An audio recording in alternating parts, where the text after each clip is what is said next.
Yo, what's up, dudes? We're here. We're live with another Path of Exile build video for you. We got our Deadeye Ranger here that uses lightning rods and orb storms, and ball lightning, and lightning shot, and normal pew pew pew pew pew pew pew pew pew pew pew. Pretty fun build. I like it. Has a lot of DPS, not a lot of defensive, but a lot of DPS, so you don't really need a lot of defensive abilities, so you just gotta kill them fast, right? The PoE way. Anyways, here's the build I run. We got the Widow Hail with some elemental runes in there. Got the Black Sun Crest with the double socket, pretty nice for stacking. This is our quiver here with 2 to skills, attack speed, projectile speed, and damage to bows. I wish the dex and the physical attack flat could roll higher, but what can you do? It's pretty nice. Pretty nice quiver. I haven't found anything better yet. Our amulet is big boy stats with spirit and a little tiny bit of spell damage. Pretty nice.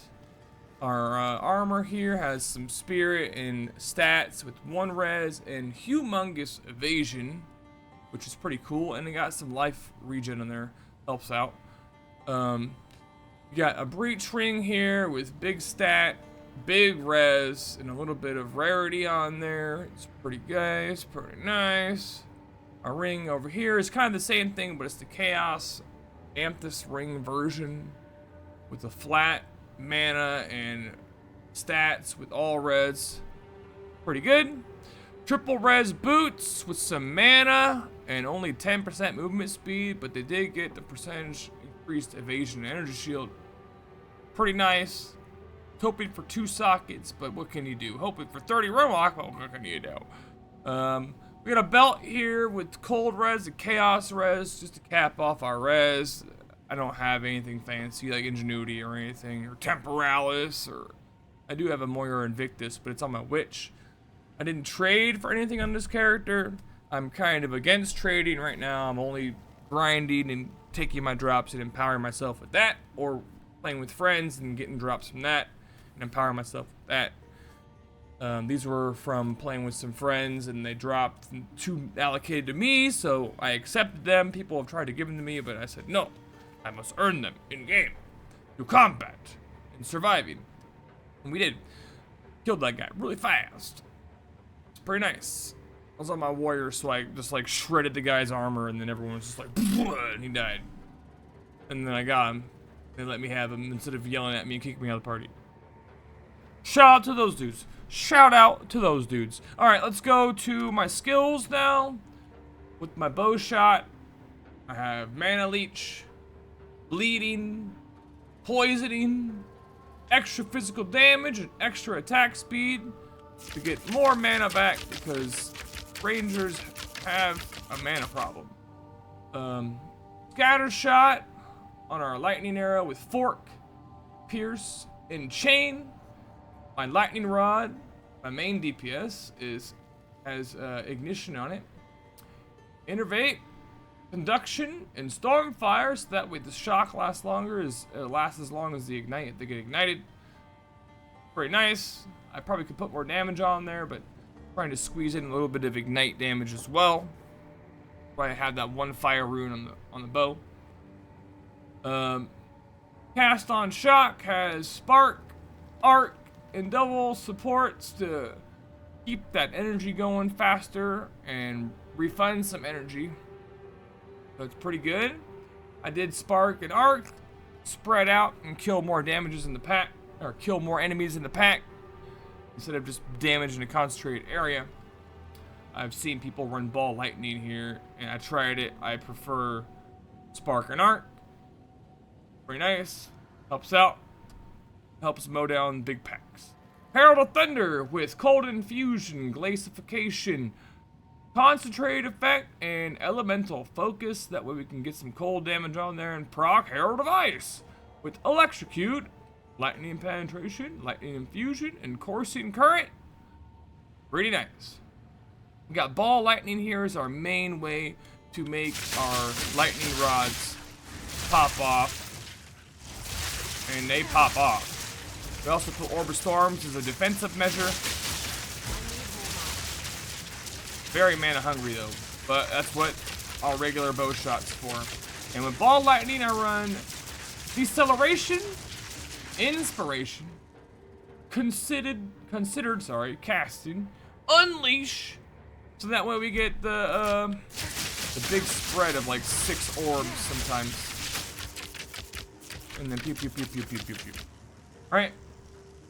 Very nice. Orb of Storms I run Persistence, Lightning Mastery, Magnified Effect, and Arcane Surge. Just to get the most area of effect and damage that we can and keep it lasting a long time. For bosses, man.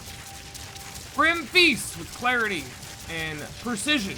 Because I don't have another skill slot or enough spirit. I'm like 4 shy of using one more ability, and I thought about using the unset ring on this build just to put one more ability in there, but I was like, ah. So I just settled. Alright, Wind Dancer with Expanse, Heavy Swing, Brutality, and Blind. That way, if they hit me, they get blinded too, so stop hitting me, bro. Right? Anyways, most damage we can get out of there, and then blinding the enemies, very nice, because that's like one of our defensive layers. So I can get up to double ES. So I'm currently like around like 3K here almost, and then plus 13. So like, not bad, not bad. We still need more. We need to level or get better gear, but it's okay. It's okay. That's what the game's all about. And with my passive skills, this is what I run: Far Shot, Endless Mutations, or Mutations. Frick. Imagine mutated arrows, frick, flying everywhere. Tailwind is awesome. Got Spreading Shocks to get all that lightning damage and shock chance, so that we can proc the heralds. And then Eagle Eye, Vile Wounds, Master Fletching, Escape Velocity, Falcon Technique, Enhanced Reflexes, Feathered Fletching with all this bow and attack speed damage. Here we go. And then my jewels are like lightning damage, attack speed with bows, damage with bows, lightning penetration, evasion. Alright. We go up to here to Wildstorm. I also have Elemental Element Threshold on there, just a little bit of defensive extra. I haven't. These are all self-found, so I don't trade for this stuff. Spectral Shard, Inner Faith, another jewel self-found here, pretty nice. Projectile damage, not too bad.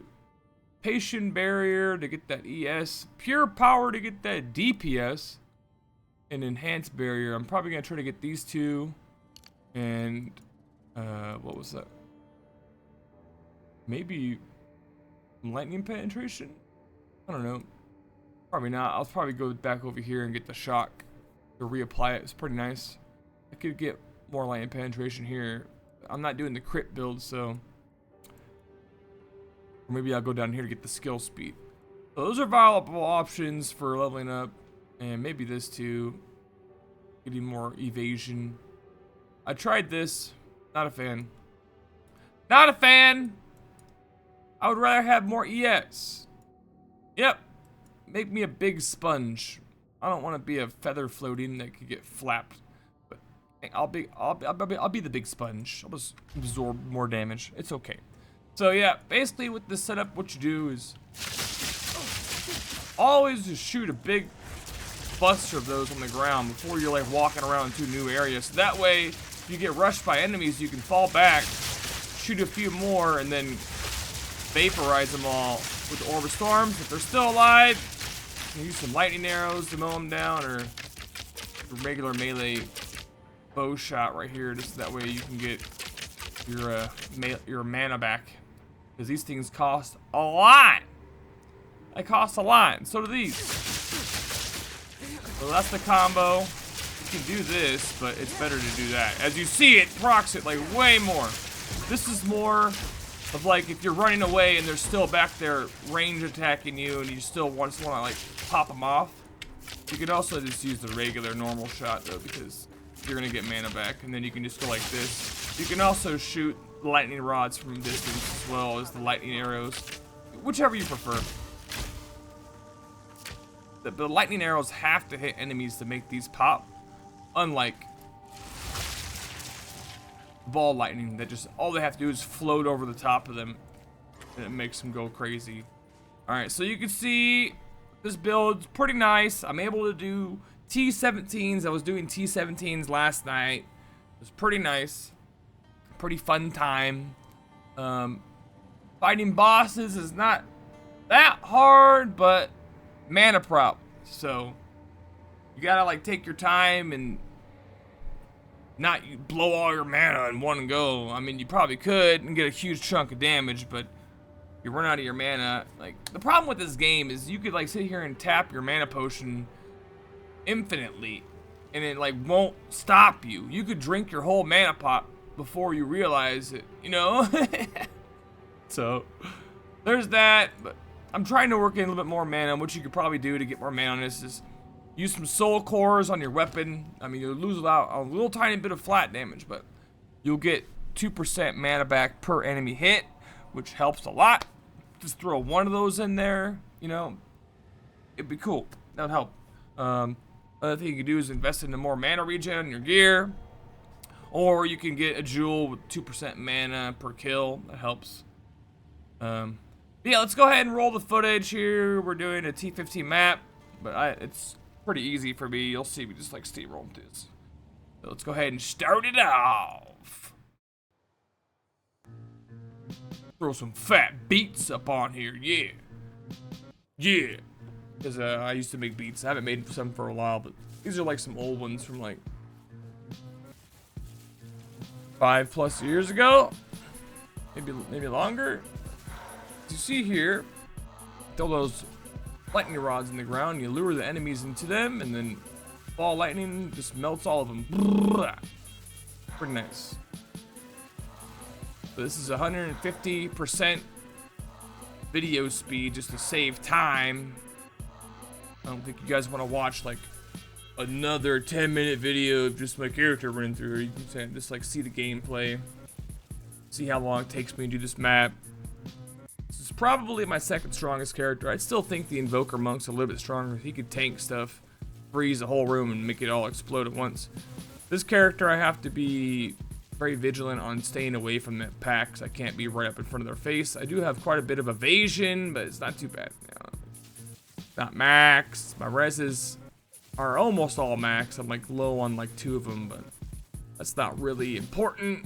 More worried about the passive tree and the skill tree, so everyone's reses are gonna vary, everyone's stats are gonna slightly vary, but I'm stacking intellect and dexterity mainly on this to try to get as much damage and attack speed as I possibly can. There's a few more things I could do to crank out more damage, but I think I want to like lean into more survivability with this character. Pretty squishy, honestly. If the evasion doesn't work, you just get one tapped. So I want to try to get more energy shield. Like working this guy. I know a lot of people just go straight evasion with Deadeye. It's probably awkward as all heck, but it's viable. It works. It saves potions and it's fun. I don't know. I like the energy shield meta because I don't have to rely on my potions as much. I can just back off and wait for it to regen itself. Unlike having to rely on health regen. You know? So, this character's biggest problem, probably getting surrounded and then not being able to shoot or have somewhere to fall back. So, you always gotta make sure you like create a home base before you try to engage any more monsters. So you see, as I go into every room, you'll see me shoot a big patch, those lightning rods on the ground. So that way, if I do get rushed by something I didn't see, I can fall back to that patch and then get my DPS off. See, that one kind of just like ran past me, so I had to like just like stick it out. But you'll see me run back to my packs at all time. Like, it helps. It's a defensive layer with gameplay, not really like with the game's mechanics, but more as luring the enemies into danger instead of walking into danger, you know? You see that guy here, you just walk right into it. And before anybody yells at me for showing what that bow was in the video, it was garbage. It was only a 170 roll, okay? Not as good as the one I have. I have a 241 3-socket. It's pretty nice. It could have been max roll, but I mean, whatever. What are you gonna do, bro? Found it myself. All right. Well, actually, funny story. I had a 3-socket in the guild stash. Somebody took it. And then I had to borrow this one from my friend, and he said, I don't care, I don't even want it. He didn't even like have it socketed or anything. He valved it on the spot, so. Luckily, he got the 3-socket, so it kind of saved me. Oh well, what can you do? You put stuff in the guild stash, and you don't use it for a long time. Someone's gonna take it and use it, right? It's all good though. We moved past it. We succeeded. Character's pretty strong. Farming bosses on this guy is not too bad. I think I boosted my bosses a little too hard though. I think they're like level 6 bosses now, so I'm one that doesn't really like to fight bosses too much, honestly, because every boss has a one-shot mechanic, and one wrong move, you're dead. You know, and none of my builds do one-shot mechanics. I don't one-shot any boss, so I refuse to play those builds because majority of those builds that just do the one-shots and the bosses are just breaking game mechanics. You know, not supposed to work like that, but good job for figuring it out. Like, that guy died before I even knew he was dead. I was like, wait, he's dead? I was like back there shooting still. I was like, really? He died? Oh, okay. I haven't invested one perfect jewelers on any of my characters yet either. I'm waiting. I want to try one of every character, and then we're going to invest. We'll do some trading then. I'll feel satisfied, but we're going to be doing a sorceress next. So it's going to be pretty fun. That was the footage there. Oh yeah, I didn't show my reses, but I don't have perfect reses. I'm 1 low on lightning and 3 low on cold. My chaos res is good, my fire res is good. And this, I have pretty decent intelligence and dexterity. I probably want to move some dexterity to intelligence probably so I get more damage. It would probably be more beneficial. But anyways, thanks for stopping in to the video, dudes. I will see you on the next one. And your boy Bardock is live every day, so feel free to stop in and yell at me and tell me to make more music again or something. I don't know. Later.